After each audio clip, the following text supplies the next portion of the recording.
Hola, ¿cómo están? Muy buenas noches, bienvenidos a El Pentágono. Quiero darle la más cordial bienvenida a Gonzalo Mendieta. ¿Cómo te va? Don Mario, muy bien. Don Francesco Zarati. Buenas noches. Verónica Rocha está con nosotros. Hola, Vero. Buenas ¿Todo noches. bien? Bien. Y está con nosotros una muy buena amiga, una gran profesional. Ha sido parte de las columnas que tenemos en Radio Compañera. Patricia Kucharski está aquí con nosotros. Querida Pati, ¿cómo estás? Qué gusto de que estés aquí con nosotros. Muy feliz, muchísimas gracias por la invitación. ¿Todo bien? Muy bien. Es decir, Patricia es psicóloga. Ya les voy a contar por qué está acá. Necesitamos un tratamiento, varios de los que estamos aquí, pero no solo en eso. Ya les cuento, pero antes no quiero comenzar el programa sin antes mencionar lo que ha pasado en España. Y lo que ha pasado en España es una victoria del PSOE grande, es decir, no ha llegado al 50%, que es difícil llegar al 50% en España, pero tiene 123 escaños de 300, y creo que si se une a Podemos, que ha bajado mucho, van a poder ser gobierno. Va a poder ser un gobierno más fuerte que el que tuvo el mismo Sánchez, y los grandes perdedores son el PP, y bueno, Vox ha subido, pero Vox no existía. Bien, ha habido elecciones en España y deben estar los socialistas, que de socialistas creo que tienen el nombre, bailando de una pata. ¿Cómo ves, Francesco, rapidito, para no desviarnos del tema? tema? Lo que se esperaba de las encuestas. Lo único que estaba en juego, cuántos partidos necesitaba Pedro Sánchez para poder hacer un gobierno. Ahora se sabe que necesita de 2 partidos. Uno es Unidas Podemos, los amigos Iglesias, íntimo, ¿no?, de nuestro gobierno, sí, e Iglesias, y el ERC, que son los catalanes. Pero podría formar un gobierno con el PNV y sin los votos separatistas, porque ERC es, digamos, independentista. Entonces, la novedad del día es que contra la impugnación, digamos, de la derecha, que decía la única forma para hacer gobierno que tiene Sánchez es con la izquierda independentista, hoy día podría desmentirse eso. Ahora se batió el récord de participación, ¿no? Generalmente 76%. somos todos apáticos para ir, a no ser que nos obliguen, no vamos mucho a elecciones. Pero se batió el récord esta vez, ¿no?, en España. Correcto. Bien, eso es todo lo de España. Quiero destacar por qué está aquí Patricia Kucharski. Ella es psicóloga, tiene su especialidad en un tema que es muy, muy delicado y que tiene que ver con la psicología, tiene que ver con los medios de comunicación también, es el suicidio. Y vamos a hablar de un suicidio, del de Alan García, básicamente. ¿Qué es lo que ha pasado? Uno no es el primero que ha ocurrido de presidentes. Alan García era expresidente. Alan García se suicidó. Como les digo, no es el primero. No sé si cuenta como suicidio y de presidente Hitler. No sé si cuenta, yo preferiría sacarlo. Pero en algún momento se suicidó Getúlio Vargas, en un momento se suicidó alguien de la República Dominicana, no recuerdo el nombre, y en algún momento se suicidó, y nos tocó a nosotros hace muchos años, Bush. Allende también se suicidó cuando estaba ya en pleno golpe. Se suicidó, dicen, hay otras versiones, pero bien, básicamente el suicidio es un elemento bastante conmovedor para mucha gente. ¿Y por qué con los medios de comunicación? Porque los medios de comunicación, la UNESCO recomienda a los medios de comunicación no hablar del suicidio como algo heroico o como algo excepcional. Recomienda que si hay que tratarse, se lo trate en forma distante, sin dar mayores detalles, etc. Eso puso Mary Vaca, por ejemplo, en uno de los tweets, y le respondió Toto Laiza, alguien que sabe bastante de comunicación. De hecho es el director de comunicación de la carrera, director de comunicación de la U Católica, y dijo algo que es muy cierto: depende de quién se suicide. Marilyn Monroe se suicida y no lo vas a ignorar, o Kurt Cobain, o Alan García en este caso. En los medios de comunicación no puedes ignorar esta situación, pero hay que darle un tratamiento porque, según dicen, es contagioso. ¿Y por qué es contagioso? Porque dice que es un detonante interno del ser humano, que el que está a punto de dar un paso en esa dirección, cuando ve que en los medios que uno o se ha glorificado o se ha espectacularizado o se puede dar, esa persona también puede dar ese paso. De hecho, por lo menos unas 100 mujeres se suicidaron, dice, en los Estados Unidos tras el suicidio de Marilyn Monroe. ¿Es así? Bien, Patricia Kucharski nos va a contar un pedacito.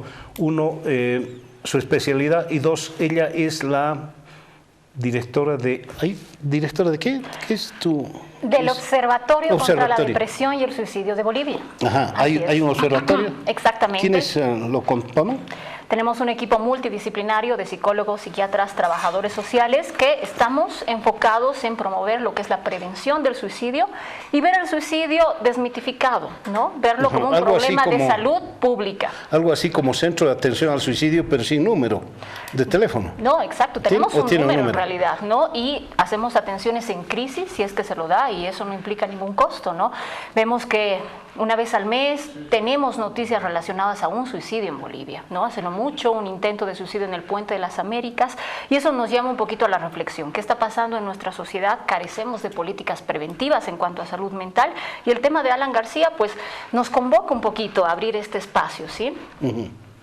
Bien, el tema de Alan García tiene nuestras connotaciones. Yo no lo veo a Alan García como un suicida, como un tipo deprimido, no, para nada.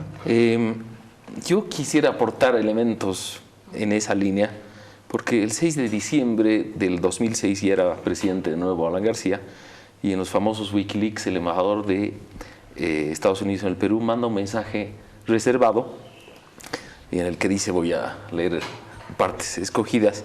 Este mensaje es en respuesta a un requerimiento de información respecto a al estado emocional y físico del presidente Alan García. Dice, la salud general del presidente Alan García parece estar buena, pero hay reportes de depresión o desorden bipolar, que creo que es el nombre moderno, aunque son imposibles de confirmar, pero son rumores que están muy difundidos. Por ejemplo, muchos de nuestros contactos de primera mano dicen que García siempre ha tenido cambios de humor, está siempre predispuesto a vuelcos de gran entusiasmo y caídas de muy mal humor y abruptos cambios de mente.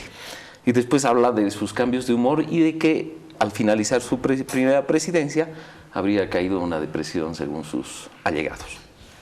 Algo así parecido al de República Dominicana, ¿no? Dominicana, el de República Dominicana, ¿cómo se llamaba el hombre? Balaguer, no creo. No, Balaguer. Antonio Guzmán. Se suicidó al día siguiente que dejó la presidencia. No, que le habrá dolido mucho. Si uno recuerda la campaña en la que fue presidente por última vez, fue una discusión, dos cosas: si tomaba litio, y la segunda discusión era si realmente había tenido tratamiento psiquiátrico continuado. Creo que negó las dos cosas, pero ya era un asunto, digamos, de opinión pública. Ya, pero si me permites, el desenlace, como en la circunstancia del suicidio de Alan García, no hay que relacionarlos fundamentalmente, básicamente, con un estado de bipolaridad, de esquizofrenia, qué sé yo, de depresión. Ahí hubo un detonante muy específico que fueron a su casa a buscarlo para ponerlo en prisión. Entonces, puede tener uno ciertas tendencias o ciertas características psicológicas que lo hacen más propenso al suicidio, pero se necesitan causales muy fuertes para que uno decida quitarse la vida. Virginia Woolf tuvo durante toda su vida, ¿no?, tendencia suicida, pero se suicidó en un dado momento tomando una decisión. En el caso de Alan García, el tema de la prisión para mí fue fundamental si lo relacionamos con su vida familiar. Su padre, Carlos García, era el secretario de Alan de Haya de la Torre, de Haya, Víctor Raúl Haya de la Torre, y pasó gran parte de su vida en la cárcel. Era de los fundadores de la... Yo conozco bastante bien la historia porque mi suegro... sí, fue fundador del APRA en el Cusco y se relacionó muy bien con ellos. Entonces, le afectó mucho lo que su padre fue ausente en su niñez, en su juventud. En realidad, el padre verdadero de Alan García fue Víctor Raúl Haya de la Torre, que lo fue formando para ser un líder y finalmente, digamos, lo logró ganando las elecciones. Entonces, el hecho de tener que repetir la historia de su padre, fuera culpable o no, eso también de alguna manera incide, ¿no? Pero precipitó, yo creo, una característica psicológica que lo hacían propenso al suicidio. Es una manera de no querer enfrentar también las consecuencias de los actos que uno hace libremente. Sí, porque si de alguna manera se logra probar y hay indicios suficientes, digamos, confesiones de parte de Odebrecht, ¿no? Entonces uno dice, bueno, descartado el juicio sobre la persona, pero en este caso el suicidio fue una manera de no enfrentar las consecuencias de un acto de corrupción. Pero, de no enfrentar o de salir de otro modo. ¿Hubo ese acto de corrupción? Esta semana las declaraciones de Barata apuntan al ministro de la Presidencia y en realidad el único pago directo que hay a Alan García es el pago de $100,000 por una conferencia en el Brasil, que pagó la Odebrecht y él pagó impuestos sobre ese monto, pero después se supo que esas charlas en la Cámara de Comercio brasilera no se pagaban normalmente. Pero después hay un pago de $4 millones a un ministro, y todo apunta a él, pero creo que su coartada o su guión era, bueno, a diferencia de los otros casos, no hay pruebas directas contra mí. Pero yo quisiera ir... Perdón, pero hay además una carta póstuma donde él niega. Por eso, porque creo que él, claro, porque él prueba directa, no hay. Creo que no hay. De hecho, su abogado Marla lo grabó a Barata y lo encontró en un acto judicial, lo grabó y le dijo, es verdad, pero tú nunca te ha pedido nada. Sí, es cierto, Alan García no me ha pedido nada. Pero más allá de eso, porque esto está en etapa judicial y si ya no lo van a condenar a Alan porque no hay proceso penal contra muertos, pero sí habrá contra los ministros, eso todavía se sabrá. Pero respecto a lo que dice Francesco, bueno, o sea, la circunstancia judicial puede ser muy apremiante, pero no todos se suicidan en una circunstancia judicial. O sea, Kuczynski no lo hizo. No lo hizo, o sea, digamos, entonces ahí uno comienza a jugar varias cosas. Yo creo que atribuir solo a la bipolaridad sería como que un exceso, porque creo que también hay un asunto de puesta en escena política extrema, pero creo que hay un asunto de puesta en escena política, que es cómo salgo mejor de este embrollo. Enmanillado, o sea, su declaración un día antes de yo confío en la historia y sé que hay día después de la muerte, es una declaración de yo voy a poner el sello, no me lo van a poner a mí. Entonces creo que si uno ata una concepción así muy dramática de la política con la manía de depresión, porque probablemente estaba en una depresión o estaba muy contra las cuerdas, uno puede comprender, por ejemplo, que dejé huérfano a un hijo de 14 años, que ese era el último hijo que tenía. Y aquí hay un componente muy importante que no lo estamos considerando desde la psicopolítica, que busca, ¿no?, analizar justamente en estos personajes qué conductas han llevado a tomar una decisión tan radical como llevar a un mandatario ególatra, narcisista, un excelente orador, en una situación de un estrés agudo, a tomar esta decisión, ¿sí? Desde lo psicológico estamos obviando un aspecto muy importante, la personalidad de Alan García. Él rompe con el típico estereotipo del paciente depresivo que se va a suicidar. Alan García, con un ego muy alto, un ego colosal, una persona muy segura de sí misma y que quería pasar a la historia no como un expresidente que se ha demostrado que es ampliamente corrupto.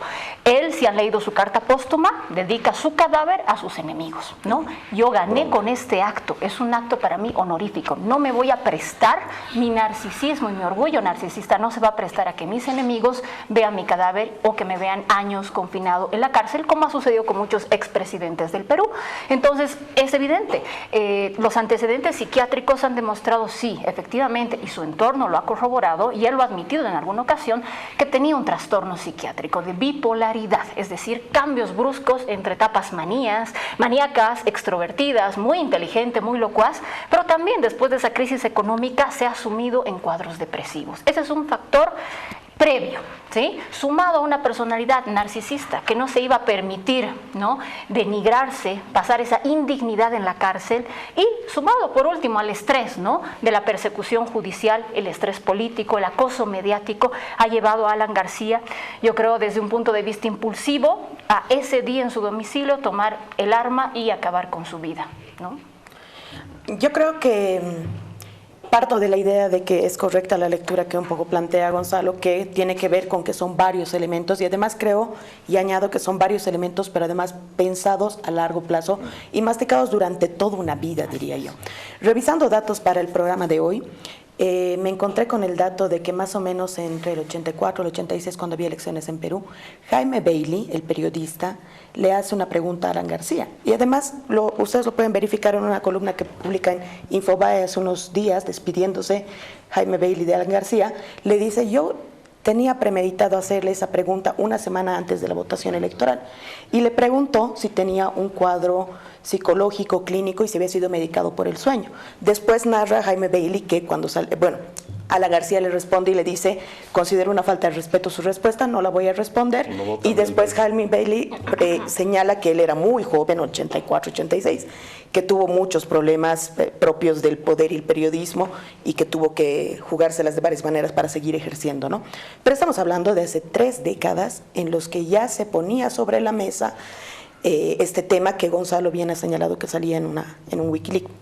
Además de ello, en los dimes y diretes en la sociedad peruana, porque también he conversado con algunos amigos peruanos, se comentaba que Alan García los últimos años se sentía muy venido a menos. Su círculo rumoreaba que él mismo sentía que sus capacidades, el gran orador que había sido, la capacidad que tenía de encantar masas y demás, él mismo evaluaba que ya estaban venidas a menos. Sumado todo eso al escenario de la investigación de Odebrecht y demás, por supuesto que son ingredientes para explicar lo que ha terminado siendo este tema de Alan García. Y por supuesto ya en la frialdad y en la crudeza de cómo él mismo plantea su suicidio político y su muerte, el resultado real en términos políticos ante el mundo y ante la historia es de forma definitiva que Alan García muere inocente. El término judicial, político y simbólico es que, a reserva de que tenga más ingredientes, los tenga menos, deje mal sabor en la sociedad peruana, latinoamericana, mundial, etcétera, etcétera, él muere inocente, así va a quedar en las páginas de la historia. ¿Inocente o no condenado? Yo haría la distinción, ¿verdad? Porque él ya tenía un mandamiento de apremio, de prisión preventiva. ¿No? Entonces, claro, era no condenado. O sea, nadie dice se murió acusado. No, nadie dice, ¿no? Claro. Porque la detención preventiva no... Yo coincido. Incluso tiene que ver con el tema simbólico, ¿no? Aún estés en investigación, este hecho de estar enmanillado y demás, que es una cuestión muy simbólica. Él también decía: yo no voy a correr ese simbolismo que lo señalaba Patricia, yo no voy a dejar que mi imagen sea esa, que le han pasado Kuczynski, etcétera. Entonces él decía: yo no voy a pasar por eso, ¿no? Entonces, en términos simbólicos también queda así. No vamos a tener ese recuerdo, no vamos a tener eso, que ya lo tenemos de otro dato que tampoco es menor: los 5 últimos presidentes del Perú. Toledo, Kuczynski, Fujimori y Humala, sumado a Alan García, los 5 últimos estaban.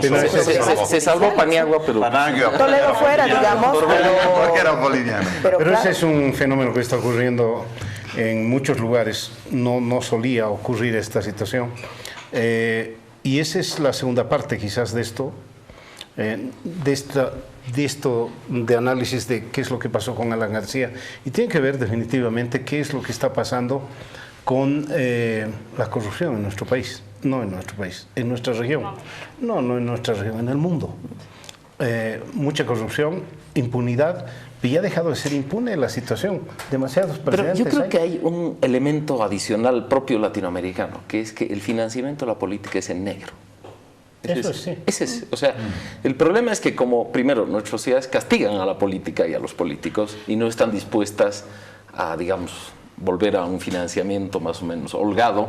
Entonces la política se financia en negro. Y al financiar la política en negro estamos, corriendo 2 ríos. Uno, que al financiar la política estamos financiando la vida muelle de políticos, pero también que no estamos transparentando el costo de la política.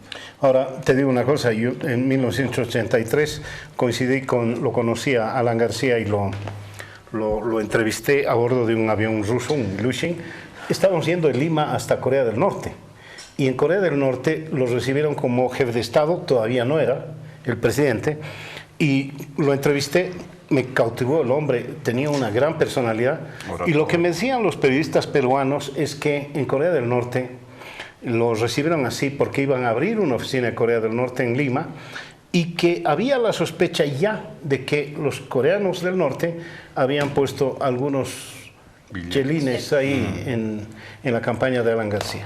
A ver, esta pero es una parte del problema. Yo creo que cuando se habla de corrupción en política, no se habla solo que un partido pobrecito tiene que hacer su campaña, tiene que recibir dinero. No, se trata de coimas personales que recibe gente y que se compra departamentos en Estados Unidos o tiene cuenta en las Bahamas donde después se va a hacer tratamientos médicos. Es decir, esta es la verdadera corrupción que choca en la gente. Es verdad lo que dices, si se puede transparentar el financiamiento público de los partidos o mecanismo por el cual si yo quiero regalar $1 millón a un partido para la campaña, bueno, lo descuento de mis impuestos, es decir, cosas que se transparentan, pero eso no elimina la corrupción personal. Es decir, siempre va a haber gente que se aprovecha del poder para enriquecerse. Sí, pero digamos, la posición así de, uy, el cucu, qué malos que son, no resuelve, creo, nada, que es cómo podemos ir resolviendo, porque hay un tema de ética personal que ese no lo vas a resolver. O sea, yo creo que ese es un tema denostable, pero que en el límite siempre va a haber casos. Bueno, hay países que han resuelto en un 99%, digamos, si tú ves ranking de percepción, por lo menos de la corrupción, o los países nórdicos, tienen una cultura donde es muy, muy raro encontrar un político. E inversamente, por ejemplo, un país como Italia, después de la purga de la democracia cristiana, hemos terminado en peor, o sea, sí, sí. O sea, más bien en la plutocracia. Los que tienen plata son los que pueden hacer política. Entonces, por eso digo, o sea, creo que es un deber de las sociedades lavar y tratar de que la política sea transparente y no genere enriquecimiento personal. Un paso para eso es financiar la política de modo transparente. Porque ahí, cuando no la financias de modo transparente, hay más pie a que la corrupción personal surja. Pero yo quería, a propósito de lo que decía Vero, de esto del mensaje para la historia, porque yo lo veo a Alan García como un político distinto de los otros, aunque sus circunstancias de responsabilidad respecto a la corrupción puedan ser idénticas. O sea, yo no lo puedo comparar a Alan García con Toledo, con Humala, me parece un tipo de otras cualidades, aunque no fueran cualidades morales distintas, pero hay otros talentos políticos. Yo creo que en su propio libreto de Suicida estaba el libreto del honor y del mensaje a la historia. Y claramente creo que esa es probablemente la explicación psicológica más cercana, aparte de la enfermedad, es la explicación que él se da a sí mismo. ¿Cómo voy a pasar a la historia? Y concuerdo con Vero, o sea, este es un parteaguas. Él hubiera pasado como está pasando Kuczynski, digamos, que hubiera terminado en una clínica, etcétera, pero claramente no con la altivez con la que se ha mostrado. Y la otra cosa que yo justo aproveché para leer un libro que él tiene sobre Pizarro, publicado en 2012, y toda su digresión en el libro es una digresión maquiavelista, es increíble. Él dice, por ejemplo, Pizarro decía que había que evadir las responsabilidades. Esa es la primera regla de un poderoso. Y uno lo ve cuando yo lo veía declarando, ¿no? Mis ministros. O sea, claro. Tú veías que su plan, incluso probablemente él tenía perfecta conciencia de que sus ministros habían recibido plata de Odebrecht, pero su plan era, pero no alcanzaban a mí. Muy inteligente en el manejo. Y no alcanzaban al APRA tampoco, ¿no? Claro, claro. Y yo creo que lo del narcisismo es verdad, porque uno ve unos momentos de manía, lo ves bailando, lo ves eufórico, tremendo, ¿no? Y claro, en los momentos de caída... Ahora, lo de la corrupción en este contexto es un problema de sistemas.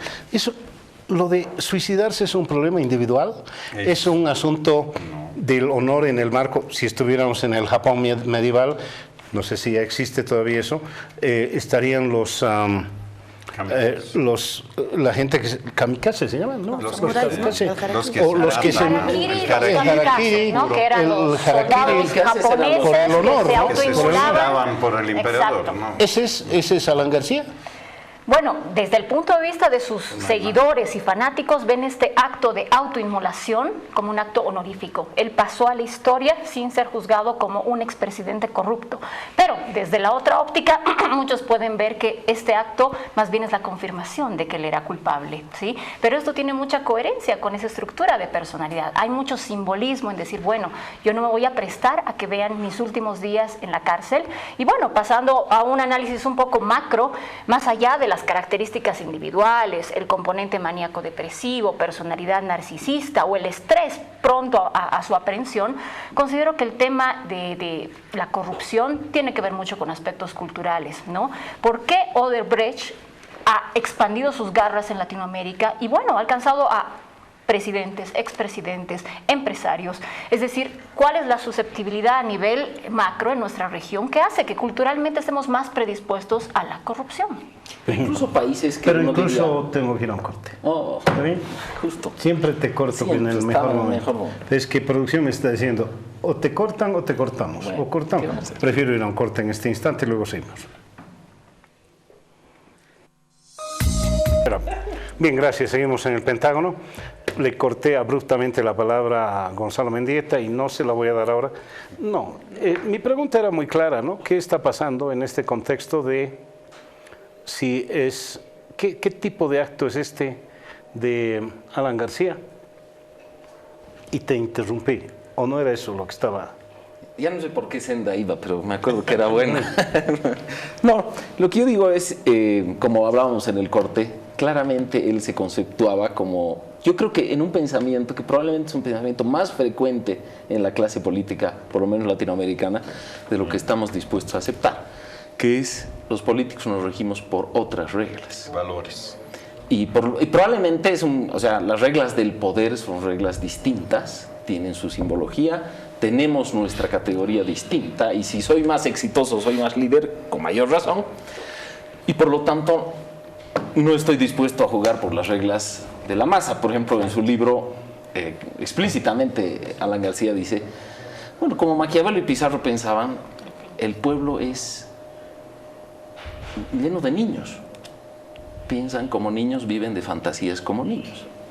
Entonces, como el poder tiene que hacer las cosas duras y maduras, pero poniendo yo creo una moral distinta, claramente si uno lo quisiera poner en términos bíblicos como lo pone Francesco, una moral no cristiana, una moral pagana, que es una moral de, no, el poder tiene sus reglas, está primero y por último estoy dispuesto a entregar mi vida por esas reglas. Ahora bien, no son muchos los que hacen eso y mi pregunta es para Patricia en este contexto.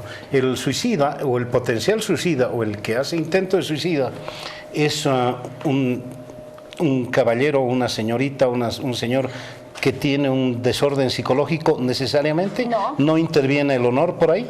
No necesariamente, hay diferentes tipos de suicidio.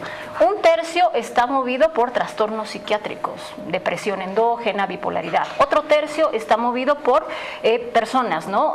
Drogodependientes, alcohólicas. Y un último tercio tiene que ver con personalidades muy fuertes, como puede ser un trastorno narcisista, límite.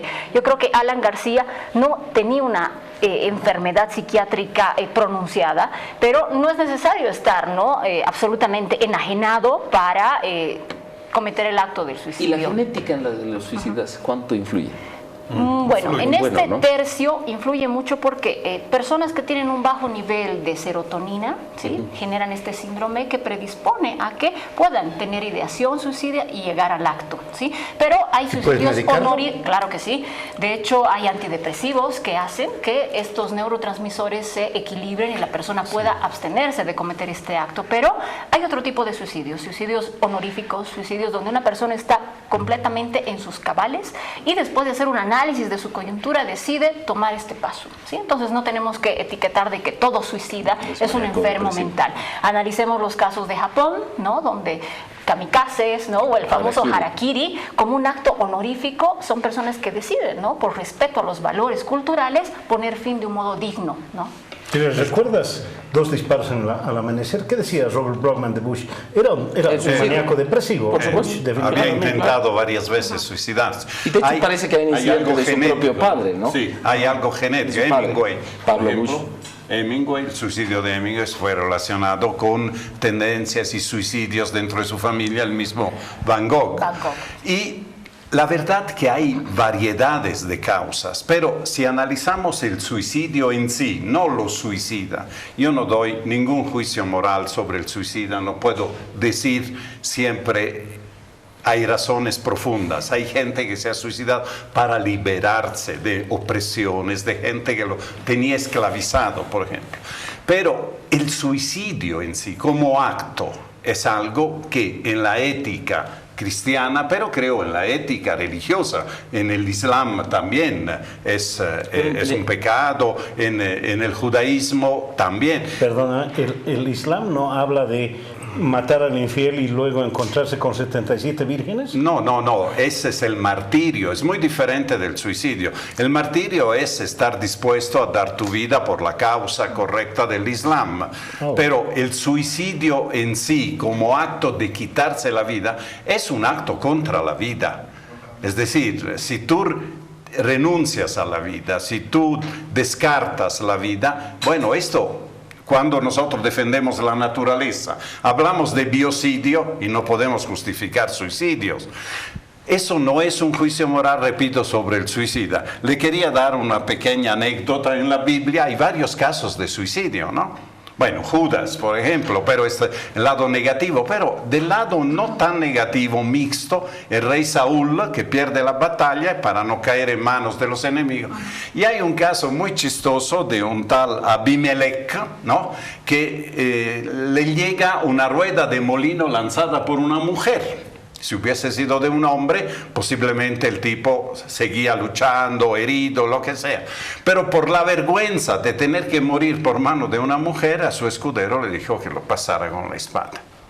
Biblia machista. Bueno, es una manera de hacerse matar, digamos, de suicidarse. De esto se trata, por vergüenza, por deshonra, en este caso deshonra. Sansón lo hace en un acto de heroísmo, ¿verdad? Sansón, que muera Sansón con todos los filisteos. Él ofrece su vida, pero mata también a todos los que estaban un hecho político está un consejero de Absalón, ¿no? Que depuso al rey David y después... ¿Qué decisión iba a tomar? ¿Iba a perseguir a David o bien iba a consolidar su poder en Jerusalén?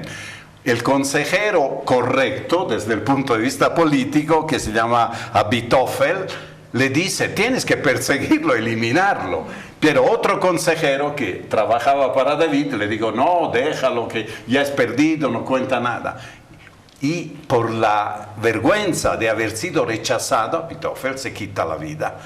Entonces ven, hasta en un consejo no recibido, en una línea de asesoramiento político no percibida, bueno.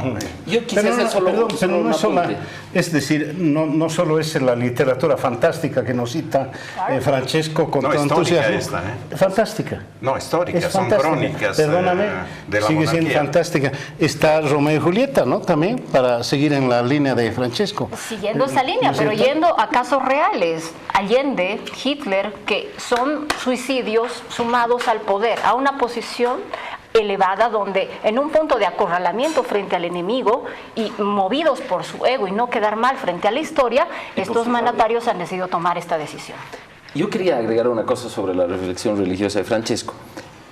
Probablemente eso en el mundo antiguo no es tan correcto, porque en el mundo antiguo sí el suicidio era una cosa que se aceptaba. Recuerdo el suicidio de Séneca, por ejemplo, que se corta las venas en pública, por eso en esa, y religiosamente aceptado. Entonces, creo que en el mundo antiguo eso sí era. Y creo que en la moral cristiana, más que un atentado contra la vida, yo diría, el problema es la ausencia de esperanza. Eso es lo terrible, digamos, o sea, que no haya esperanza, o sea, que alguien admita que no tiene ninguna esperanza. Creo que eso es el principal temor. No es un temor, digamos, sobre el hecho mismo, sino es un temor sobre el mensaje moral que entraña, que puede haber momentos en los que no hay esperanza. ¿Recuerdas en la historia de Bolivia al margen de Bush algo? diputados, ministros. Créeme, yo no recuerdo nada en la historia de Bolivia. Será o que no tenemos el ego suficiente del que hablas, o no tenemos, no sé, agallas, se necesitan agallas, o no nos hemos enterado. Yo quiero plegar un poquito a lo que decía Gonzalo y a la pregunta que has hecho, Mario. Poco puedo opinar sobre la Biblia, realmente ya me había olvidado hasta que Sansón muere. Pero voy a tratar de politizar esto un poco. Hemos hecho entradas analíticas desde la persona, el perfil, ahora desde un poco la moral pública, etcétera, etcétera. También el contexto, la época. El mismo Alan García en su nota dice, pues, medio que soy víctima de este tiempo, no lo dice textual, pero pone, ¿no? Pero nos estamos olvidando de una entrada analítica fundamental y altamente política. El país donde esto ocurre. Yo no sé si esta situación hubiera ocurrido en algún otro país de Latinoamérica. Países meridianamente corruptos, casi todos involucrados en el caso de Odebrecht, un cambio de época que persigue la corrupción, que mediatiza mucho, que simboliza mucho esta persecución y demás, pero yo no sé si hubiera ocurrido en otro país. ¿A qué me voy? A lo que ya comentaba. 5 presidentes, los últimos de Perú, están en esta situación. No recuerdo que eso pase en otro país. Tenemos la consecuencia del suicidio de Alan García. Yo no sé si eso se va a volver algo, como empezábamos el programa, que se replique, digamos. Lo dudo mucho, porque tiene que ver con muchos más ingredientes. Pero además, el Perú, que yo siento que, a reserva de cómo lleva su institucionalidad democrática y judicial, siente por sus condiciones históricas la necesidad de, lo voy a poner entre comillas para que no suene tan mal, pero porque no se me viene un mejor término a la palabra, de cobrar venganza de lo que llaman los analistas peruanos, de un periodo de cleptocracia en la que realmente hay un país totalmente cansado, que no hay margen para un juicio justo, por decirlo así. Porque tienes que simbolizar que estás persiguiendo. Esa sociedad quiere sangre. Ha tenido una ruptura muy fuerte desde el gobierno de Fujimori, y ha sido Fujimori, que ha sido el primer perseguido por otras razones en este caso, el que ha planteado esta lógica, que el Perú la necesitaba, la ha aplaudido, a pesar de que hay un país que todavía es bastante fujimorista, lo mira y dice, eso es lo que necesitamos, y empieza una secuela los últimos 2 años, que no es menor en el Perú. El Perú tiene una complejidad institucional política los últimos años tremenda, y tiene unas rupturas sociales muy irresueltas, como desde el fujimorismo. Yo conversaba con mi papá el día de hoy, y claro, yo le decía, yo me acuerdo, era tan chiquita cuando pasó lo de Abimael Guzmán, pero recuerdo ese momento simbólico, porque esa era la intención de Fujimori, de sacarlo con su camisa, su pijama a rayas. Yo tenía 8 o 9 años, pero lo recuerdo perfectamente. Para mí esa era la política antigua peruana. Y claro, todo el mundo, seguramente ahorita yo digo esto y todo el mundo lo recuerda, porque han plantado simbólicamente ese momento de decir, así vamos a hacer las cosas. Coincido con el Gonzalo cuando dice, Alan García es muy distinto a los otros presidentes por sus características personales, pero también por lo que hizo en sus gestiones. A reserva de que a uno le guste más o le guste menos, es un presidente importante que también ha tenido acciones y devenires que han golpeado, que han modificado, que han sido duras para una sociedad que no ha podido resolverse en estos sistemas internos. Pero yo asocio mucho de lo que está pasando en el Perú, sí a estas causas globales, sí al tema personal de Alan García, pero también a una complejidad política que está viviendo ese país, que no podemos dejar por fuera del debate. Tiene un origen, ¿no? Y el origen es la corrupción. Y es que ya hemos mencionado aquí la corrupción, y lo que está faltando no es más ángeles ni gente que lea la Biblia con el entusiasmo que lo hace Francesco, sino sistemas. Que tuvimos un sistema interesante en su momento que llevó adelante Antonio Sánchez Lozada en la Contraloría, que era la ley SAFCO. Y era un sistema, y no significaba que se acabó la corrupción, sino un sistema que lo evitaba, un sistema que intentaba evitarlo. No sé si funcionó o no. Yo diría que las dos cosas, o sea, en eso, a mi juicio, los viejos conservadores tenían un punto, y creo que las religiones tienen un punto, que algo que puedas depositar en el alma de la gente, por ahí es un mejor control, o puede ser un control. Y digamos, lo ves en este tema de culturas, hay culturas menos propensas. Ya que has hablado del religioso y ya que has mencionado la Biblia tantas veces, creo que el Eclesiastés menciona varias veces la corrupción, ¿no?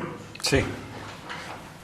Y la condena. Pero ese es, creo, un frente. Ahora, en el otro frente, que es el frente ya, ¿qué hacemos? Porque no vamos a decir, bueno, vamos todos a misa, digamos, como solución.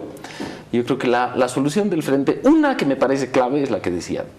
Incluso países que hoy día uno pensaría están menos expuestos a la corrupción, en el caso paradigmático sudamericano, Chile. Pero si uno recuerda a Marcos Enríquez Ominami, ¿por qué ha sido su caída política? avión de la OAS, facturas de Soquimich para financiar su campaña. O sea, yo creo que en el financiamiento de campaña hay el problema de los operadores, las cuotas personales. Entonces, a mí me parece un problema que si uno lo analiza en todos los países, el caso Lula, el caso de Dirceu y de todo, digamos, los negocios de constructoras con la política, el caso argentino. Y en el caso boliviano, que no sabemos cómo se financia hasta que sabemos, como ocurrió en los años 80 y 90. Un gran resorte para empujar a la gente a ser corrupta es la impunidad. Y podemos pasar, ¿no?, enganchar con la otra parte, el suicidio policial. Es decir, la policía está yendo hacia un suicidio realmente institucional, no como personal. Es decir, está haciendo un error, un crimen, un delito tras otro.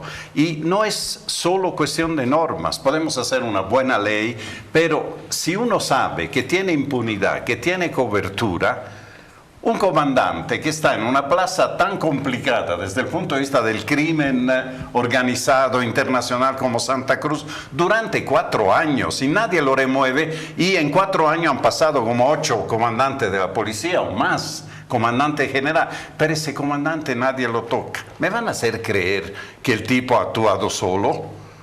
Es también, si hay una red que te asegura impunidad, entonces se arma un pequeño negocio acá, después 2 negocios, se amplía, se hace, se involucra.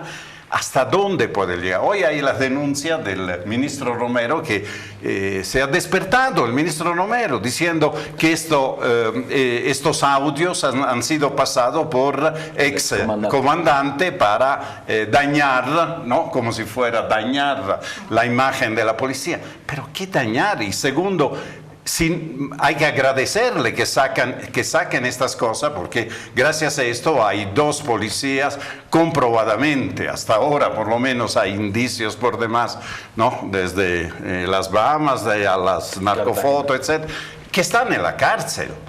Y ojalá se destape más, porque ahí no hay una actuación individual, personal, de alguien que decide un día me voy a hacer rico, sino que hay toda una red. Y esta red es la que hay que desmantelar, y hay que desmantelarla con decisión. No es solo buscar sangre. Es decir, hace tanto daño la corrupción a un país, no solo en términos económicos, en términos ético, moral. Social. ¿Quién no admira al tipo que de la noche a la mañana empieza a tener casa, tener novias jóvenes, hace viajes, ¿no? Y ponen en Facebook sus fotos en los diferentes lugares del mundo como para decir, envídieme, ¿no? Esta es un poco la cosa que hay que cortar. En todo caso, habla Francesco de un suicidio institucional. No, creo que no es el suicidio colectivo. Del último que me acuerdo haber escuchado, ¿te acuerdas del Templo de Jones? No. 900 personas que se suicidan en la Guyana. Religioso. Fanatismo claro, religioso. Es muy diferente. El Templo de Jones. Suicidio institucional, eso creo que ha utilizado como metáfora. Yo creo que la anomia institucional, la falta de normas, de ética en una institución está llevando a la policía a un suicidio, a una desacreditación a nivel social, en donde se juega otra ética, ¿no? Y esto va desde la ANAPOL, que se ha visto que desde que ingresas a la policía ya entras con el pie de la corrupción. Entonces, yo creo que todos estos hechos están mostrando eso, una institución totalmente desacreditada, carente de ética y valores, y qué daño están haciendo al país. Yo no estoy segura si quiero entrar a puntualizar tanto el tema de la policía, que está muy en agenda esta semana, y lo entiendo, pero también quiero quedarme en lo que estábamos hablando de la corrupción global, regional, de cómo se dan estos procesos. Y claro, se me viene a la mente primero que creo que tanto a nivel global, regional y nacional, y lo estamos viviendo a nuestra escala, estamos aplicando mucho una gestión muy reactiva respecto a la corrupción. Pareciera que es titular, acción, titular, acción, titular, acción. Y no lo digo ahora, parece que es un síntoma en general. Podríamos pensar un poco de lo que estábamos hablando del suicidio de Alan García, que es lo mismo, ¿no? Titular, Odebrecht, acción, acción, acción en todos los países distribuido. Parece que eso es un poco la tónica, independientemente de los niveles en los que se juegue. Y creo que eso tiene, o sea, creo que más se habla de eso y se habla de los casos concretos y a veces se los instrumentaliza políticamente o se los analiza solamente en esos márgenes y no estamos realmente discutiendo sobre el tema de la corrupción y qué se hace con ella. ¿Por qué digo esto? Porque tengo la sensación de que existen los mecanismos, existen las normas. Yo como funcionaria pública puedo dar fe de que es muy complejo trabajar en el Estado porque realmente la vigilancia sobre la función pública es altísima. Este tiempo yo creo que es más que antes, es muy, muy alta. Pero en toda esa edad, en el nivel que yo lo vivo, y creo que también en el nivel de los medios.